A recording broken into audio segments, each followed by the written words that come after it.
আজ সকালবেলা ঘুম থেকে উঠে দেখতে পাচ্ছ ফ্রেশ হয়ে গেছি, আর এদিকে বিছানাটাকেও গুছিয়ে নিয়েছি। আর এখন বাজে প্রায় ওই 8:30-9টা। আর আজকের ভিডিওটা এখান থেকে স্টার্ট করলাম।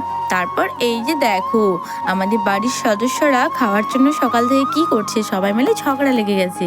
আর এদিকে ওদেরকে আমি খেতে দিচ্ছিলাম, ও বলছে আমি খাবো, এদিকে ও বলছে আমি খাবো। এদিকে দেখো ও বড়টা তো সবাইকে মেরেই ফেলে দিচ্ছে। তারপর আমি রেডি হয়ে বেরিয়ে পড়লাম ক্লাস যাওয়ার জন্য। আর আজ আমাকে একাই যেতে হচ্ছে, কারণ আজকে আমার বান্ধবী বাড়িতে নেই, সেই জন্য আমি একাই যাচ্ছি। এই যে দেখো, তারপর দুপুরবেলা খাওয়া দাওয়া করে রোদে বসেছিলাম। ওদিকে দেখো মান ভাই এসেছি, আর দিকে এটা আমার ভাই। আর আজ কি করেছি আমি সেটাই তোমাদেরকে দেখাচ্ছি, চলো।